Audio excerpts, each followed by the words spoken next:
Laura, I think your mic is turned off. There we go. Better now? I know that we keep muting it everyone. So, all right. Good evening, everyone.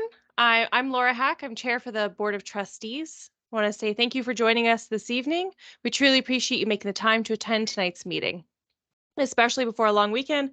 And we know that the weather forecast looks so good. Just a reminder, if you can keep your mics and videos turned off so we can get the video and video sent off to all of our groups afterwards, that would be much appreciated. Presentation portion of tonight's meeting is being recorded, and the presentation along with the recording will be available on the CBE website in the coming days. Next slide. We'd like to acknowledge the traditional territories and oral practices of the Blackfoot Nations, which include the Siksika, the Piikani, and the Kainai. We also acknowledge the Tsuut'ina and Stoney Nakoda First Nations, the Métis Nation Region 3, and all people who make their homes in the Treaty 7 region of Southern Alberta. I'd like to welcome my fellow trustees. If you want to turn your camera on, give everyone a wave. Trustee Dana Downey. Trustee Marilyn Dennis. Trustee Patricia Bolger. Trustee Susan Vukadinovich. And Trustee Nancy Close. Thank you. Trustee Charlene May sends her regrets that she cannot be here this evening. I'd also like to welcome members of the superintendent's team who are attending tonight, and I'll ask each of them to turn on their cameras and do a quick wave. Christopher Usi, our Chief Superintendent of Schools.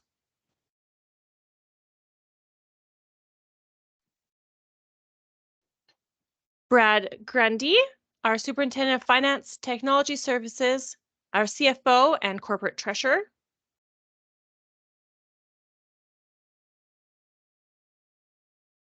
Andrea Holoka, Superintendent of School Improvement, and also responsible for areas 1, 2, 3, 4, and inclusive education.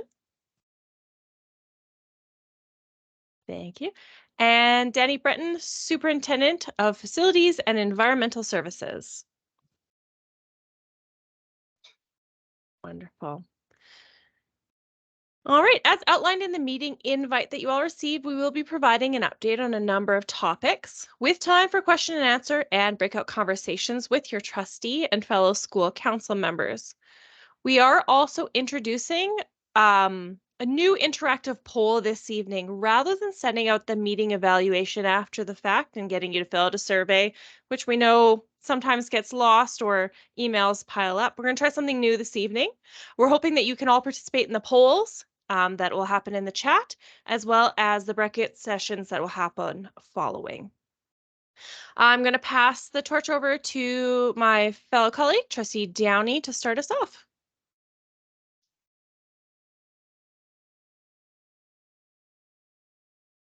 Hello, good evening, everyone. Thank you so much for joining us. At our last meeting, we discussed our Proud to Be CBE campaign. So I just wanted to give an update on that tonight and give a little more information. So trustees have begun school profile tours to witness firsthand the amazing teaching and learning taking place in our schools. The quality, depth, and breadth of CBE public schools and our whole system is both impressive and astounding.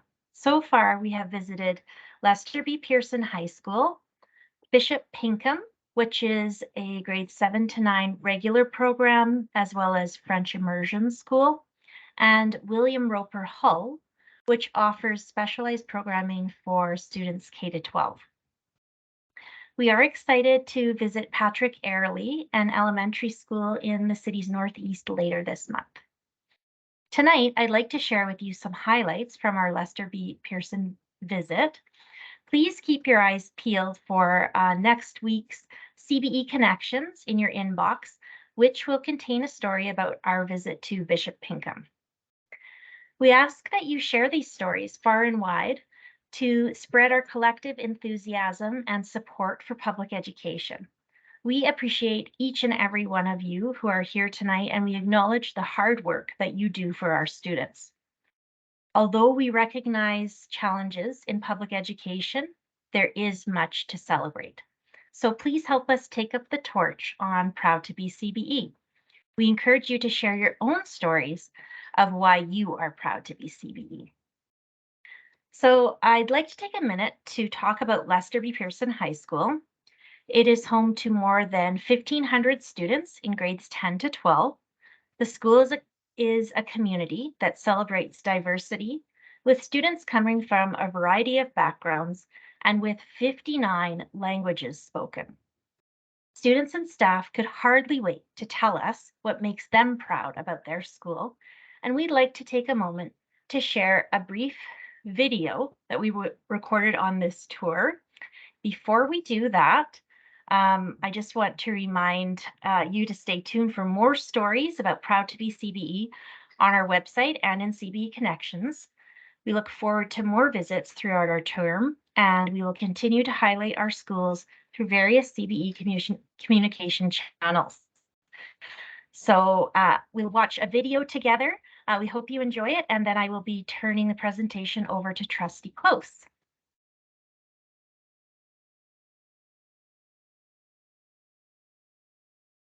Just as a reminder, if you can turn your mics and cameras off, that would be much appreciated.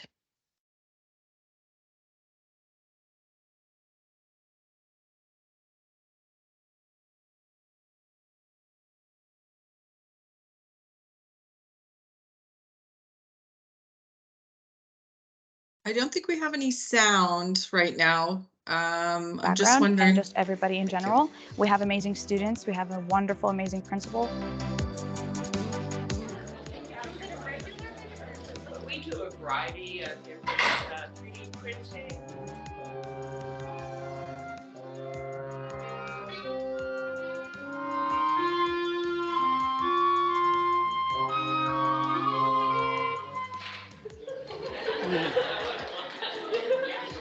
We always have things going on, and it just actively brings us closer together as a school and a community. Oh, yeah.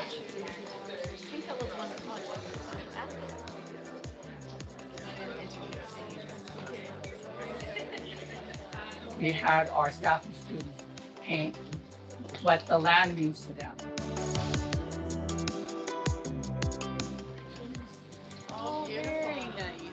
If you need a home, this is your place. Calgary should know that Lester B. Pearson is more of a family, or rather than just students and teachers. I feel we work as a collective together and towards a better future for us and just our community in general. And yet he said it himself. His statements contradict each other. Either he's lying, but how are we certain that he hasn't made up any of these tall tales that we try to discredit in the church?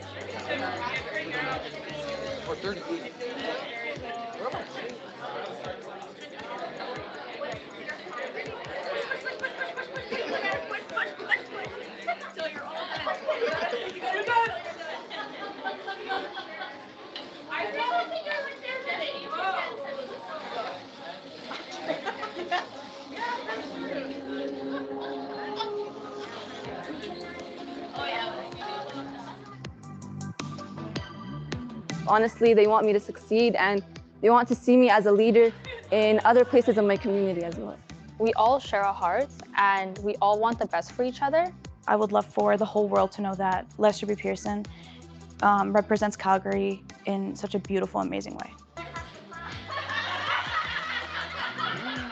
Lester B. Pearson is a place where hope lives. That when a student walks through this door, that they will have the hope to be successful.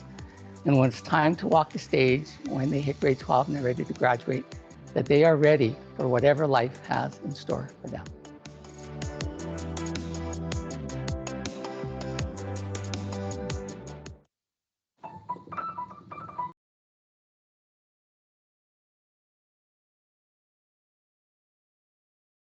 Thank you so much. And now over to Trustee Close, please.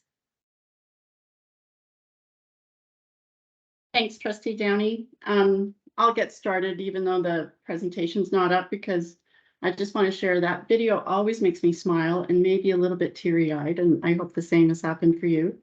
And I'm going to miss my partner, Trustee May, for tonight's presentation, but I'm going to do the best I can. One of the things that we wanted to talk about tonight, and we're excited to have a chance to do so, is provide an update on advocacy for our system and your school and your children. And this is our promised follow-up to our previous cost presentation on advocacy. So tonight we're going to talk about the impact of the provincial budget. We're going to update you on what trustees are doing. And we want to review information sheets that we've prepared.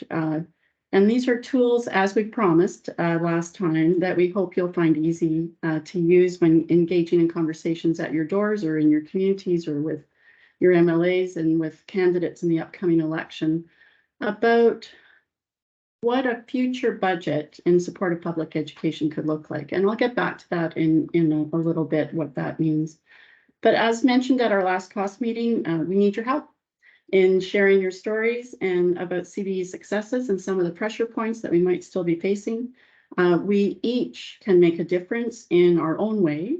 And we want to remind you that you can definitely make a difference when it comes to sharing stories in support of student success. Next slide, please. So here we are. We're pleased when we reviewed the provincial budget. It is definitely a step in the right direction. It includes a significant increase in funding, around 110 million at this point. And this investment means we can hire the teachers, education assistants, and other staff who are needed to support the students we actually have right now and are expecting to have over the next few years. After years of flat funding, we appreciate the investment made in K-12 education across Alberta, and that funding increase will go a long way to help address the costs associated with a significant increase in enrollment that we've seen this year and expect to see again next year. Later tonight, Trustee Vukadinovich, the great dancer in the video, will go into greater depth of the funding announcement in our upcoming budget process. But I would like to share just briefly what caught my attention with the budget announcements. There is a definite recognition of the need to fund increased enrollment and the recognition of the costs of inflation. And we're just starting to recover from the impact of year over year of unfunded costs related to inflation. We've had years of reduced purchasing power, and this new funding will help address that gap. We've received more funding to meet the needs of complexity. And although targeted, it does provide us with the flexibility on how best to meet student learning needs. And as mentioned at our last cost meeting, we did have a tremendous pressure point for that. And we know we're experiencing an increase in the complexity when it comes to student learning. So we'll be looking for better benefit for that. With the increase in the 2023-24 provincial budget, it addresses some of the pressures facing CBE and continued and sustainable funding. And that's going to be a little bit of a language that will be used going forward. Continued and sustainable funding is required to better meet the needs of our students.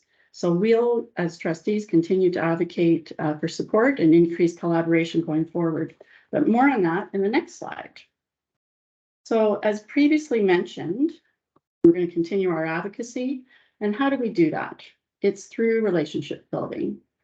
Trustees actively connect with various levels of government, organizations, communities, and most importantly, families, because we know that keeping public education, specifically our public system, the CBE, front of mind during an election period is critical.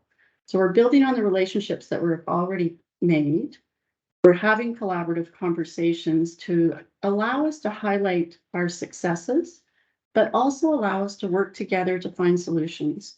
So we have two outcomes that we focus on every day as trustees: building trust and confidence in our school system and building the relationships we need in order to successfully garner continued investment in the CBE. So previously, Trustee Downey highlighted our Proud to Be campaign. And this is an example of building trust and confidence, but also of celebrating success.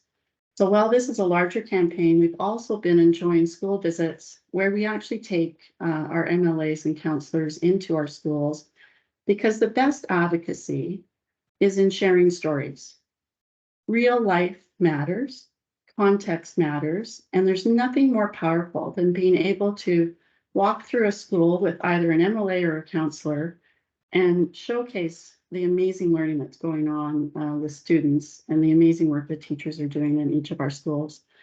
These tours actually create that informal opportunity to encourage conversations and allow for that visible presence of real life experiences. There's nothing better than seeing it firsthand rather than reading an information sheet. Information sheets are important, but to be able to witness firsthand, it's understanding that local context and finding solutions together is very powerful.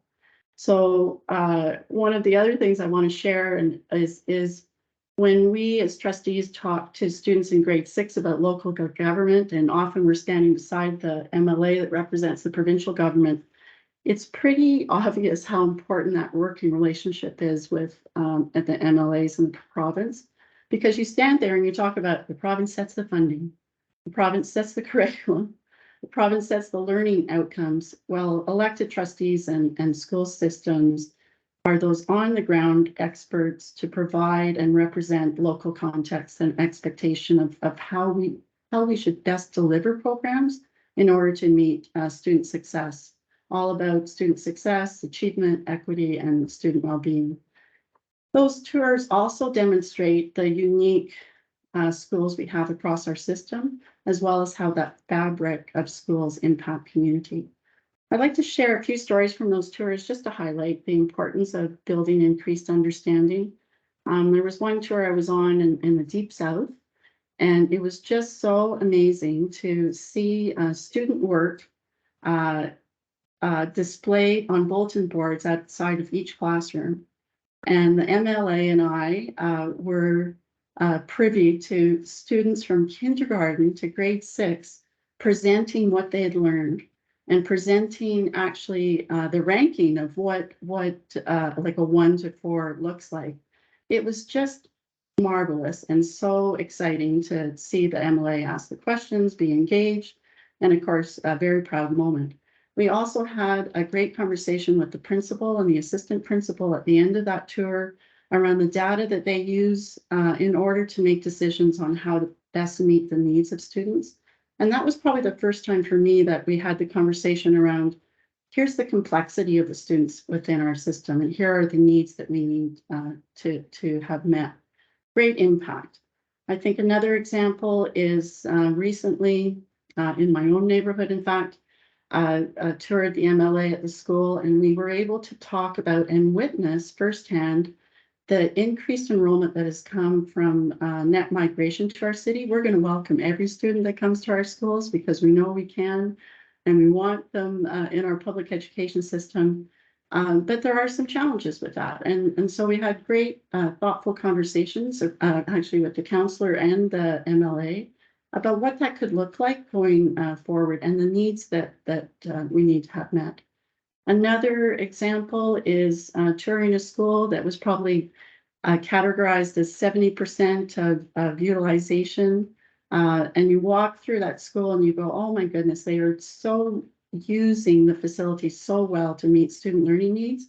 So you have the opportunity immediately to say to the MLA, this school is being fully used. We need to find operation and maintenance funding to fully cover the costs of our school. So we've been able to share our story so far, and our ask is that you share your stories. So as a school board, we advocate and we talk about our local needs, but I think we need you to do so too. We know CBE students are successful. We need to celebrate that. We also need to protect and invest in CBE students. And we're confident that we can do this and that we can do this together with elected representatives, with community and parents. So collaboration underpinning everything is necessary. Building trust is necessary. We can solve problems, in my opinion, together without blame. And we can and should focus on what the common value is between us as student success. So continued investment in CBE ensures that Calgary's youth are equipped with the skills and knowledge they need to succeed. So on to the flat sheets.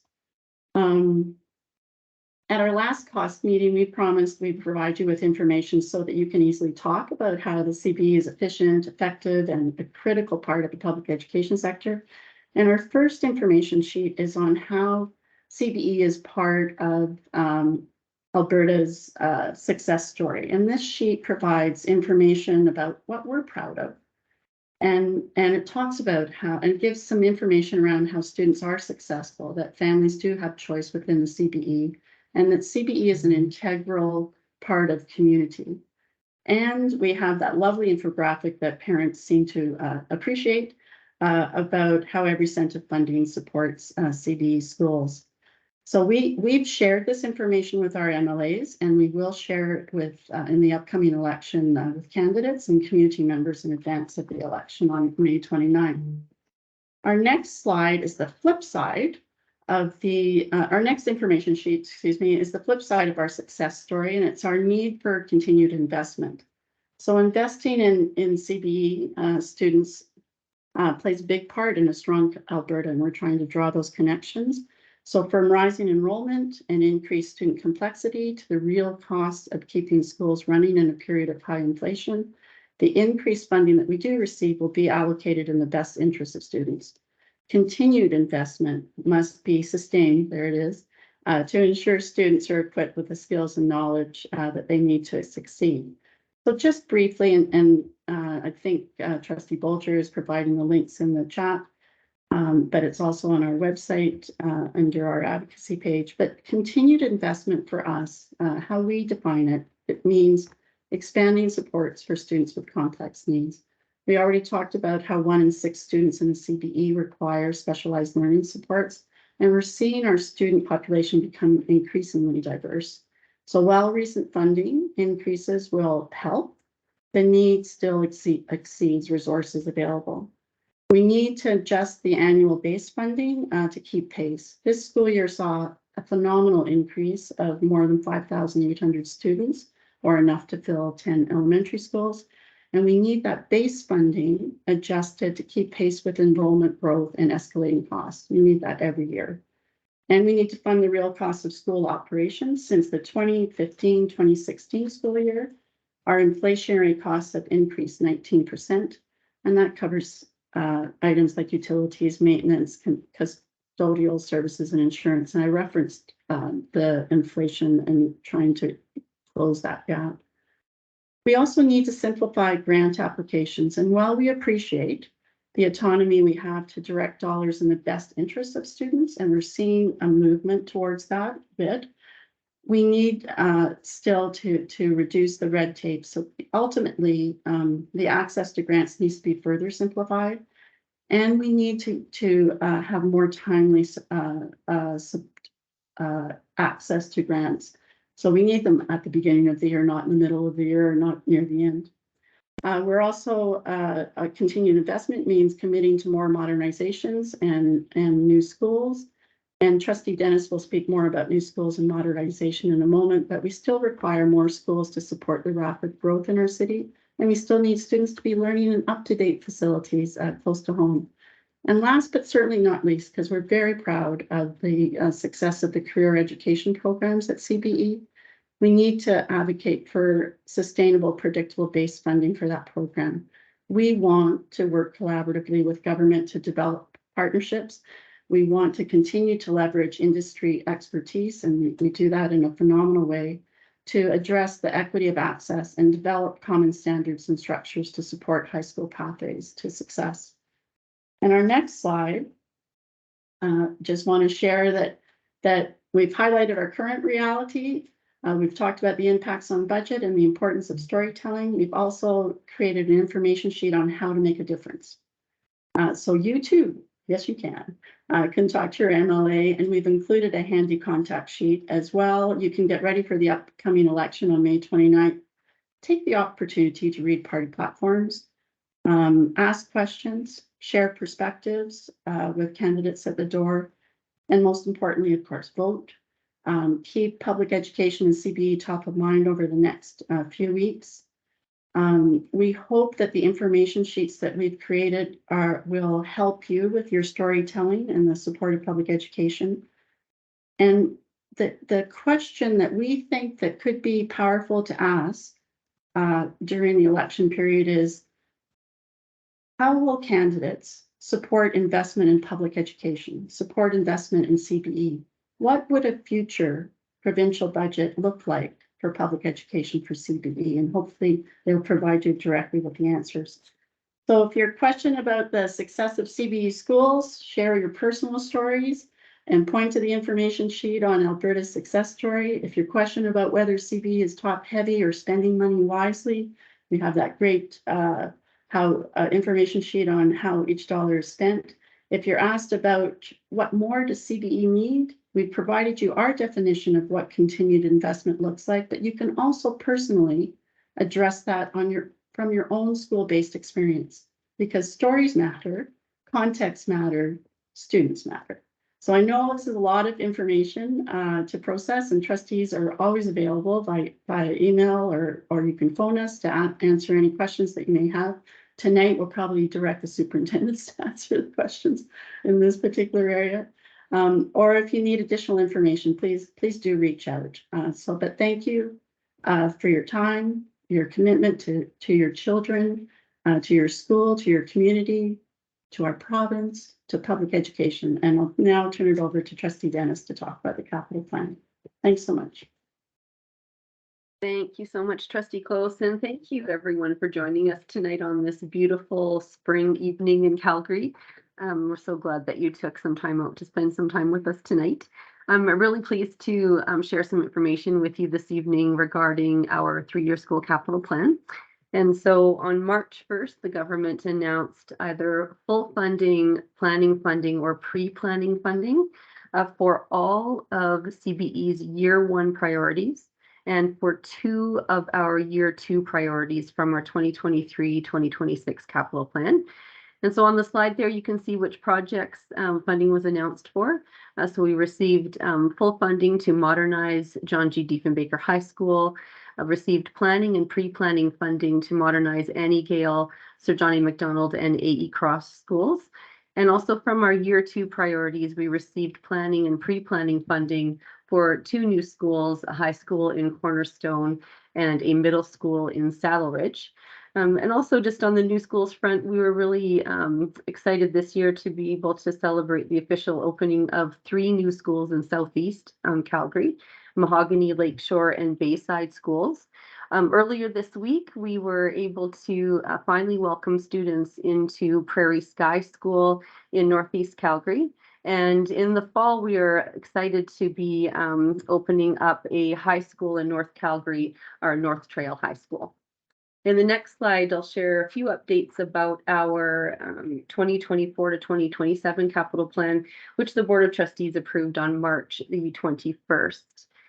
And so overall, there are 15 projects on our 2024 to 2027 capital plan, and that is a combination of 6 new construction requests and 9 major modernization requests for existing schools. And here on the slide are highlighted our year 1 priorities for the 24 to 27 capital plan. Here you see Evanston Elementary School and Redstone Elementary School. Those are brand new school requests, first time appearing on the capital plan. And then also a modernization for Crescent Heights High School. So all of those are brand new projects to the capital plan. The remaining year 1 projects are items that have appeared on the capital plan before, and either they are in year 1, a couple of the modernizations were in year 1 previously, but also projects that have moved up to year 1 from other years in the capital plan. So every April, the Calgary Board of Education submits a capital plan to Alberta of Education.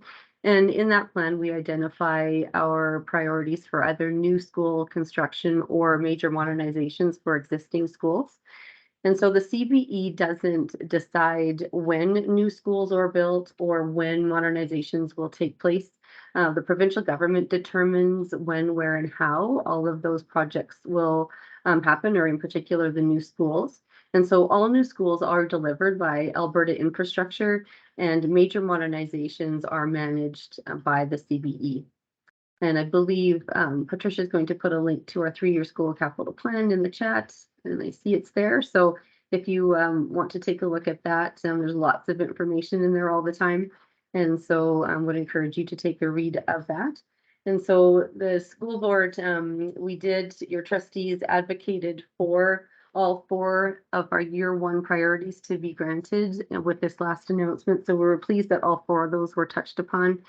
As a growing system, we also continue to need new schools, and with over half of our buildings over 50 years old, we also continue to need modernizations of existing buildings.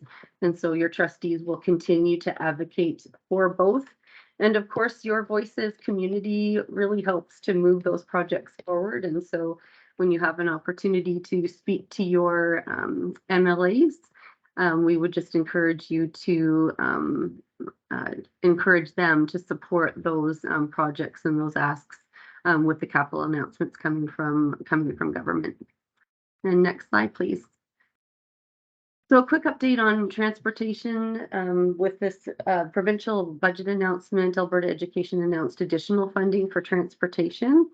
And so along with that are some adjustments to walk distances and how those walk distances are calculated. And so what this will mean for the CBE is that more students will have access to transportation.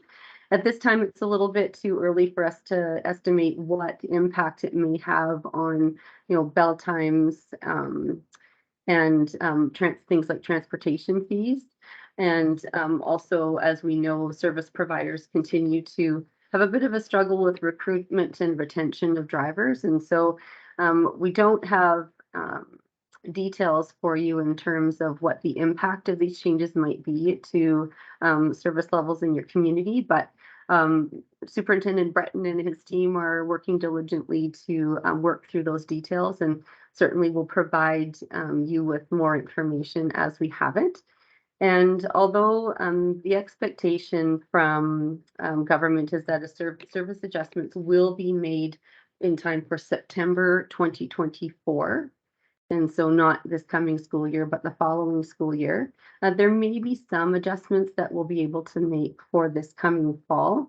But again, we're still working through the details of what that might look like, and we'll certainly provide you with an update on that as soon as they are available. So happy now to turn the meeting over to Trustee Vukadinovich for a budget update.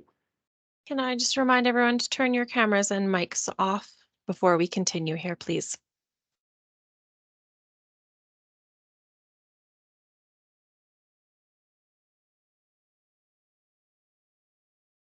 And Trustee Vukadinovich, do you want to turn on your mic?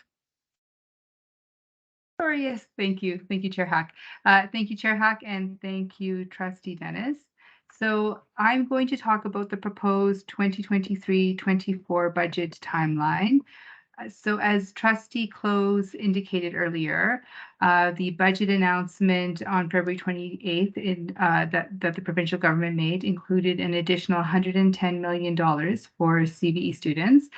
And this investment means we can hire more teachers, more education assistants, and other staff members to support the students we have, as well as to support the students that we're expecting to join us over the next few years. And just to manage expectations, given our significant enrollment growth, the increase in provincial government funding will help to maintain staff to student ratios. And then if I bring your attention to the slide that you guys see in front of you, this explains our budget timeline. So last month, we received our detailed funding profile, which gives the CBE the information that our staff members need to build out our budget. And then at the board meeting that we had earlier this week, the trustees, we received the budget assumptions report, or what we call the BAR. And this report lays out the CB's operating revenues and expense assumptions that will be incorporated into the budget. For example, we're assuming one of the assumptions that staff have built into the BAR is an assumption that all fees charged to parents will cover the direct cost of the program or service and will be compliant with the Education Act. An expense assumption is that the programs and services we offer will align with the funding we receive. And that's something that we always hold very near and dear to our hearts. We always work with the budget we're given to ensure that we balance our budget. So we work with the funding we're given to ensure that we balance our budget. And today, all schools received their individual funding called the RAM, or Resource Allocation Method in simple terms. And at the school level, your school will use the RAM to plan for teachers, education assistants, and other staff members who will be needed to support your children, our students, and the students that they're expecting to have next year. And the final budget will be shaped over the next 2 months as we finalize allocations to best meet the needs of students. There's going to be a little bit of movement back and forth. And then the budget will be presented over 2 board meetings in May and must be approved and sent to Alberta Education by the May 31st deadline. So that's what we're working towards ultimately. This all builds back from the May 31st deadline.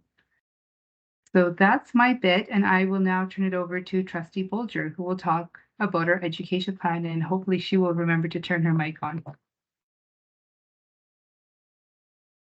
Boom, is it on? Thanks very much, Trustee Vukadinovich, and thanks everybody for joining us tonight.